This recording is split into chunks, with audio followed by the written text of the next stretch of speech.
For many years, capturing video from real hardware was a bit of a problem. Even in the era of HDMI, you always had to have things like, well, this for example, a Blackmagic Decklink, which is an internal capture card for a big PC. If you had a laptop, then you were kind of out of luck unless you had something like the Easy Cap, which is something that I've gone into on a previous video.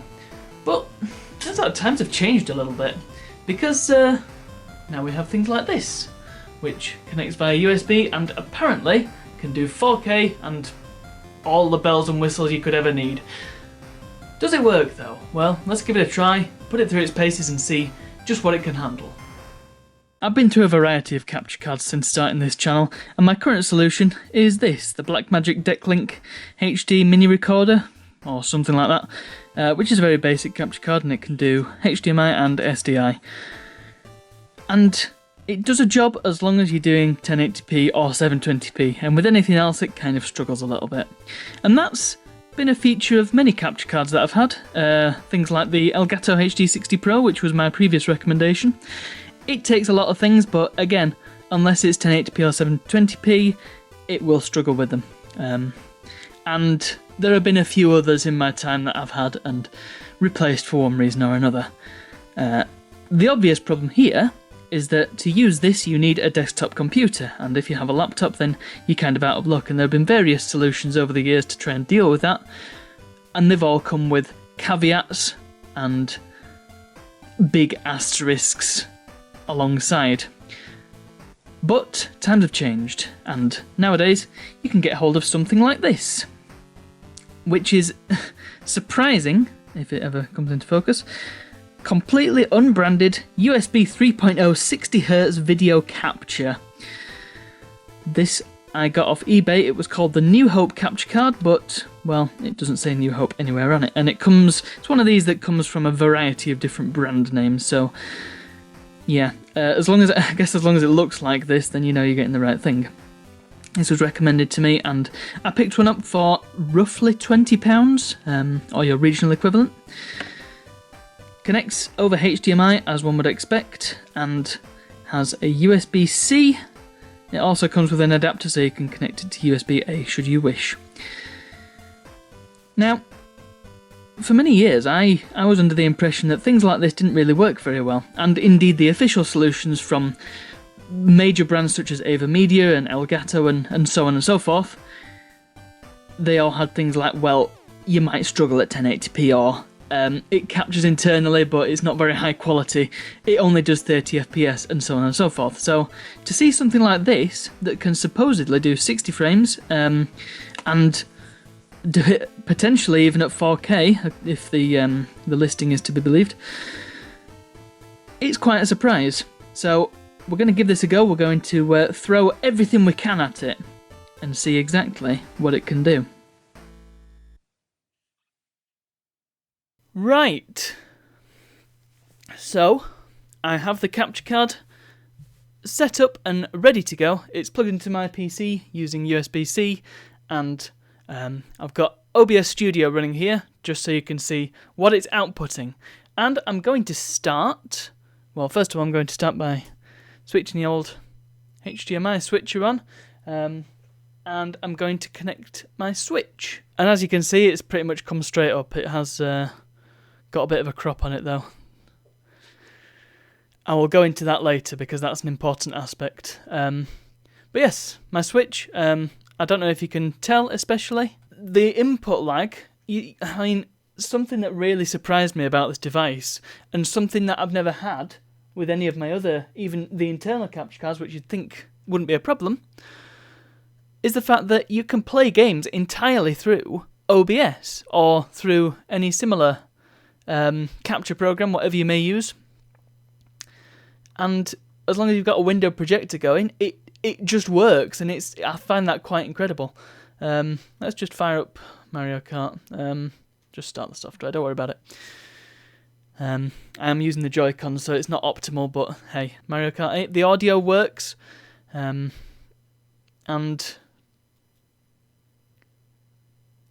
again, we can just play it directly through OBS. Let's just have a quick versus race here.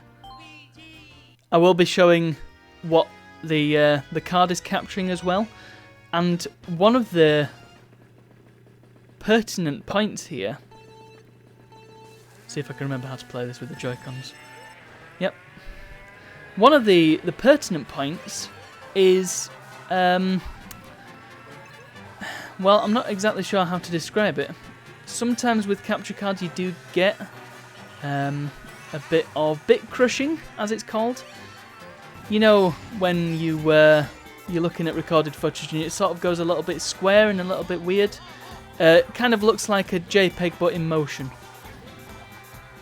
That can happen sometimes with capture cards, and it did happen quite a lot with the Easy Cap when I did the video on that.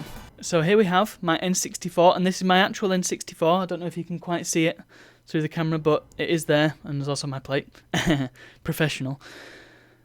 The N64 is going through a RetroTink 2X Mini, through my HDMI switcher here, and then into the capture device. So there's quite a few links to this particular chain, but I can demonstrate once again that it is entirely playable just through OBS. One issue that you may have noticed though is it's not really very obvious in this game, not until you get into it, and perhaps I picked a poor choice of game there. This capture card doesn't make any adjustments based on a 4:3 resolution, so it will just put it through at a widescreen, basically. So all you need to do in that instance is change the scaling so it's in 4:3. Simple as that, really. You can do that through OBS, or you can do it in post-processing, and suddenly the game looks a lot better. But it is something to consider, and it does mean that we can't really say that this recording is reference material. Depends how much that matters to you, but it's not going to be 100% accurate portrayal of the system. However, for my purposes, and for the purposes of anybody doing a bit of streaming, or a bit of video game recording, who wants a mostly accurate image, I mean, you can see the raw input here, and I'll show it on the screen as well, of what I'm seeing. It does the job, and it looks authentic to my eyes. And again, I'm not seeing any bit crushing, I'm not seeing any major issues here. We can't skip this bit of plot, unfortunately. There's no issues vis-a-vis gameplay. Everything looks as it should. Of course, you're not necessarily getting the CRT effect, but you know, otherwise it looks great. It looks like I'm playing on an N64. And because of the RetroTink, which is an upscaler, we're getting a nice crisp image, or as crisp as it can be from an N64.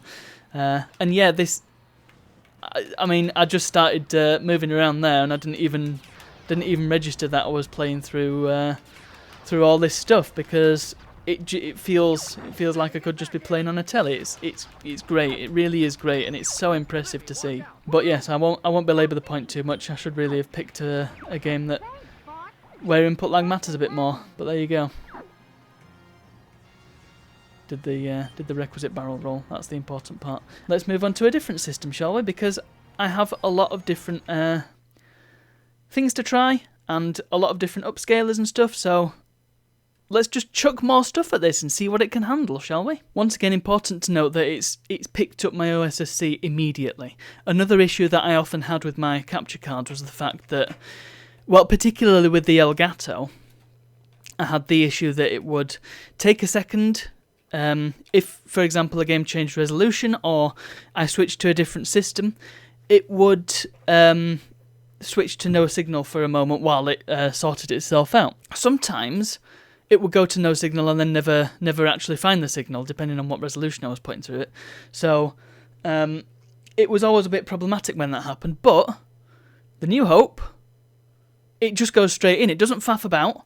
You give it a new resolution, you give it a new signal, and it's straight in with that new signal. It's brilliant. Absolutely brilliant. So we're going to do, well, let's start with a PS2 game. Let's work our way down the resolutions, shall we? And let's go with, I don't know, Crash Nitro Kart, that'll do. while this is loading, something else that I will mention is that if you are using OBS Studio, and you add this capture card as an input, it will not pick up the audio by default. At least not on my setup. Your mileage may vary, of course, depending on your operating system and your particular setup. But I had to add the audio as a separate device in my scene. Just something to be aware of, because I was panicking a little bit and thinking, oh god, I'm not going to get any audio out of this. Can I really not skip this? Come on, game. I forgot how junk this game is. So this is through the OSSC. Again, it's only doing a 2x scale. So I believe, again, we're at, it'll be something like 1280 by 960 resolution.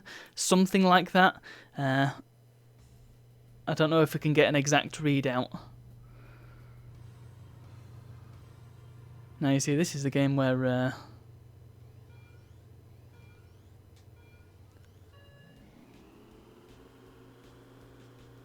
So there is a bit more input lag with this one. Either that or the game's just a bit naff. Well, I know that the game's a bit naff. I am well aware of the naffness of Crash Nitro Kart. Oh gosh, and my apparent inability to play it.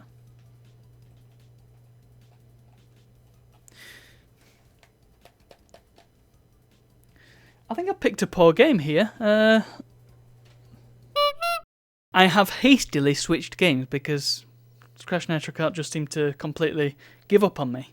And I've also got my CRT going, so I can see what sort of input lag we're dealing with. And to be honest, right now, if there is any, it is completely imperceptible. There's maybe a frame or two, but because it's fading in and out, it's kind of hard to tell.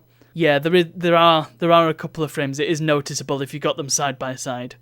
But once again, just playing it casually, unless you're like doing speedrunning or something like that, it probably doesn't matter that much if it's slightly laggy. Yeah, we'll just do mission 1.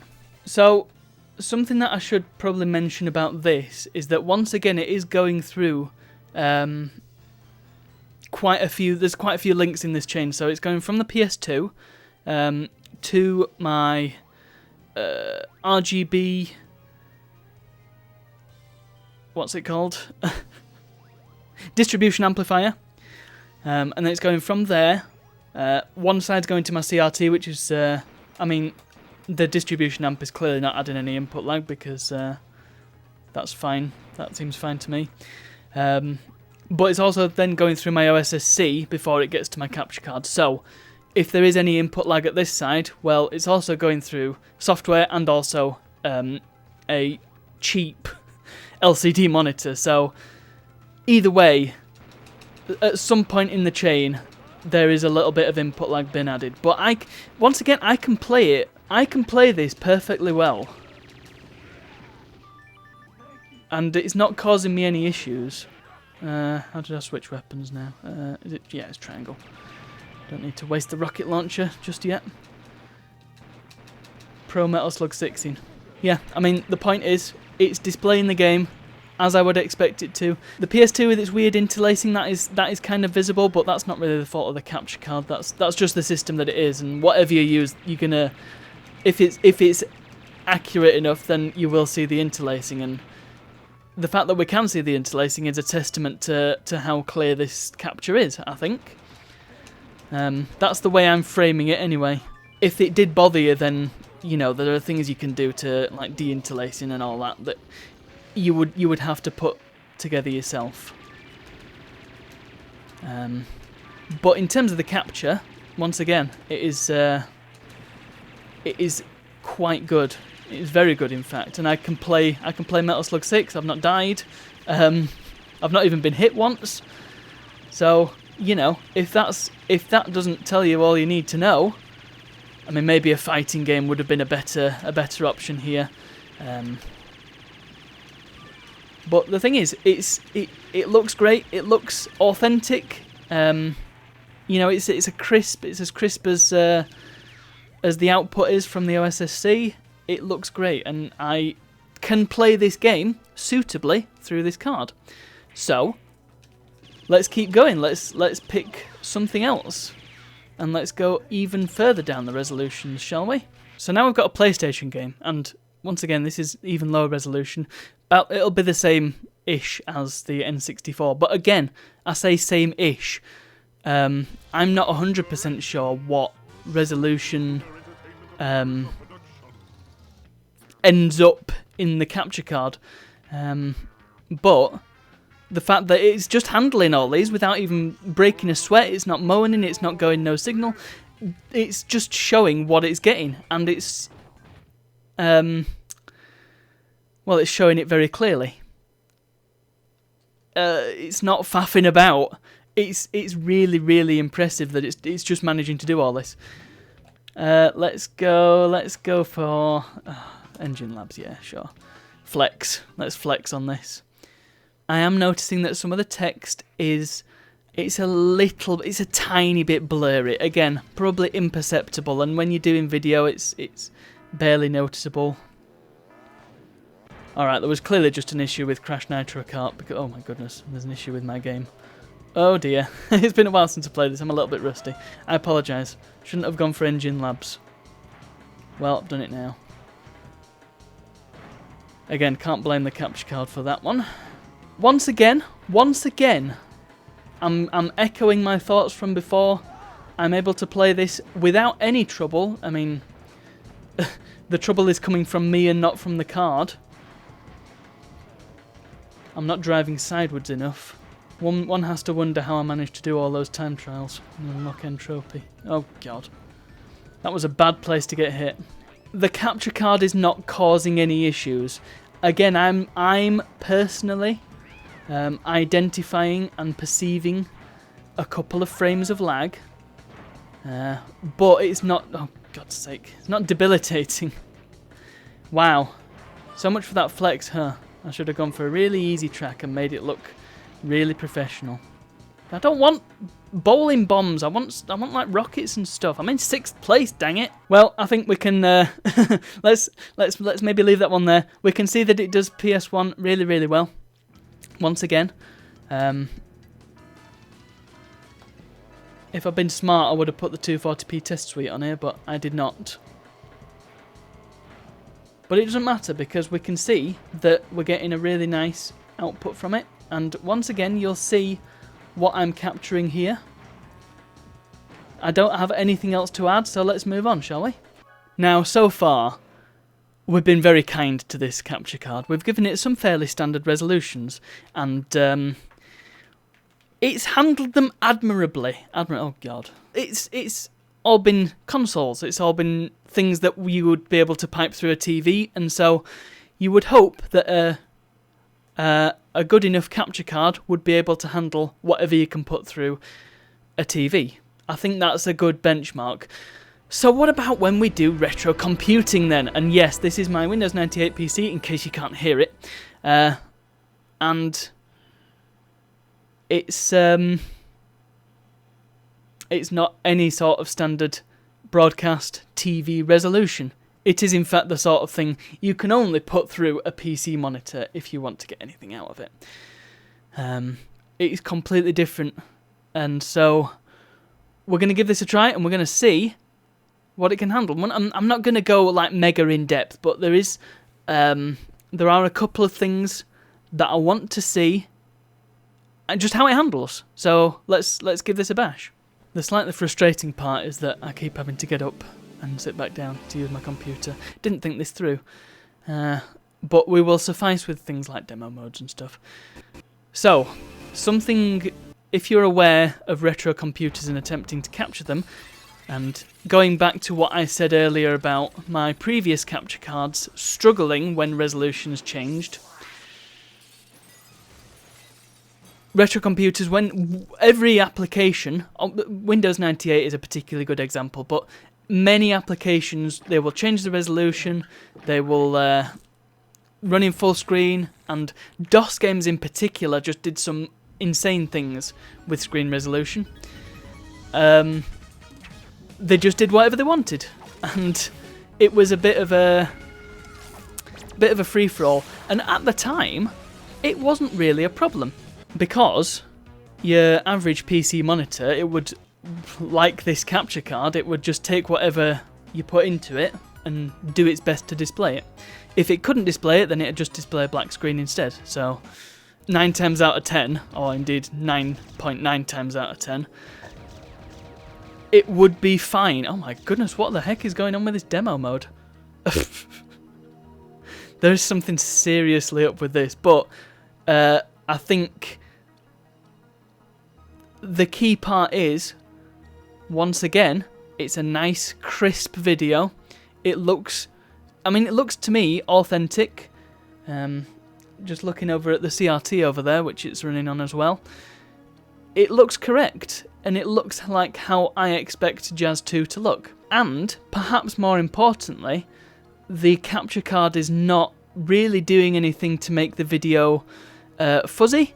That was something else that I've had with previous capture cards. They would always try and do upscaling and things like that, and it never really worked out. If it wasn't in 1080p, it would try its best to make it 1080p, whereas this, I mean, it is doing some level of upscaling, but it's doing it in such a way that it doesn't make the video fuzzy, which is extremely important. So I'm capturing this, and I'm seeing a bit of aliasing on the logo here, and I'm seeing the edges of these background tiles. Actually, this is good that it's just staying here. I'm seeing the pixels on this lobster. I'm seeing the pixels in Jazz's sprite, and it looks great. It looks crisp. It looks clean. It looks perfect. It looks as I would expect such a capture to look. Video signal issues notwithstanding, there's some things at that side that do sometimes come through, but let's not worry too much about that. There is one thing that I know it struggles with, and we're going to see what it looks like when this card struggles with something. You ready? I will just say this this next clip, there is going to be a bit of flickering on the screen, so I will let you know when it's done, but just so you're aware. In terms of DOS games, most of them work well if they have been done at a standard resolution, as with Slipspeed here. I mean, I can't show you any gameplay footage, of course, because the computer's over there, but this works great and it shows up properly. I will just briefly get some gameplay footage so you can see what it looks like, and so I can prove to you that it does actually work properly when it's not on the menu. But this doesn't go for all DOS games, and like I said, the DOS world back in the day was a bit of a free-for-all, and so I'm going to... The last game that I show you is going to be, well, a case of a game where it doesn't really work very well. Jazz Jackrabbit then. So this is a game that changes resolution like it's going out of style. The main menu runs, I think that's at 240p, or, well, 240p in layman's terms.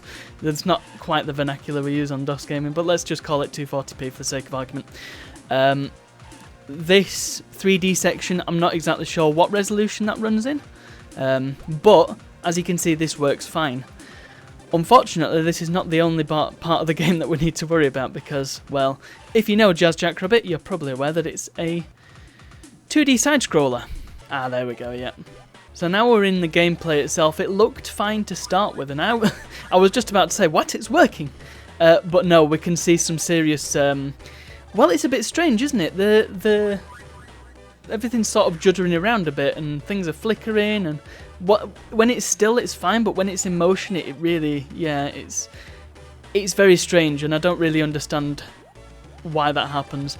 I did ask about it online, and the consensus seemed to be that this part of the game runs at a resolution of 320 by 199, which is utter nonsense. There was a perfectly good reason for it, but it does cause problems when it comes to capturing because it's a seriously non-standard resolution. So while this capture card will show you, and it'll do its darn best to show you these weird non-standard resolutions that you sometimes run across in DOS games, it will just show you whatever the heck it's picking up, and if it's picking up things like juddering and flickering, then that's what you're going to end up with. So keep that in mind. If you're looking to get one of these, particularly for DOS gaming, you might need to do a little bit of perhaps some tweaking with your upscaler. That might fix it, or maybe consider an alternative solution, because this ain't it, unfortunately. something that I should mention, by the way, is that we're not just dealing with screen resolutions. We're not just dealing with things like 320 by 240 and 480p and all that. We're also dealing with refresh rates. And, well, you may have noticed the OSSC does give you something of a readout when it changes resolution, and we saw that the menu is running at 70 Hz. And once again, the capture card handles it flawlessly. It doesn't care. I think that's the general impression that I get with this capture card, is that it just simply does not care. It just, yeah, whatever, man. I'll show you that. What care I? 70 Hz? Fine. Whatever, man. And I can also report that things like 1024 by 768 at 100 Hz works just great. I believe the desktop, I can't remember exactly, but I believe the desktop resolution on this computer is 800 by 600 at 120 Hz. And once again, the capture card just doesn't even care, it just does it. The flickering has now stopped, so you can safely come back to the video now. Sorry, it took a bit longer than I anticipated. Yeah, my conclusion is that if you have a setup such as mine, where you've got a variety of different systems and you might be switching between them, you might have a variety of upscalers, you might even have a retro computer that you want to stream from. I think as long as you're not doing wacky resolutions like we saw in Jazz, and to be fair, that is the only game that I've found thus far that this card struggles with, then I think you're onto a winner. I genuinely don't have any complaints about this card. It's fantastic, and it does the job extremely well. Honestly, for the money, because like I said, it was about £20 when I bought it off eBay. You can't go wrong. And for streamers on a budget who just want to capture off any old console, again, it's ideal. As long as you've got a USB-C input on your computer, you're good as gold. So it's worth noting that this is actual metal housing. Not that you can tell by me tapping on it from really far away. And it also comes with its own little USB-C to USB-A adapter. So if you wanted to use it on an older laptop, for instance, just pop it in there. And that is a really useful aspect of a device like this, because it means that even if you're on the go or you're using a device that isn't necessarily a desktop PC, you can still get the benefits of a capture card. It's recommended to put it into a USB 3 slot at the very least, because USB 2 speeds are not going to be enough for getting decent quality footage.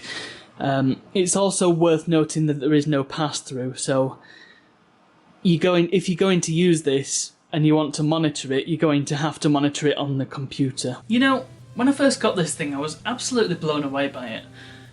For such a cheap device to be able to do a better job than any other capture card that I'd owned, even the professional level ones that I've had, it's mind-blowing to me.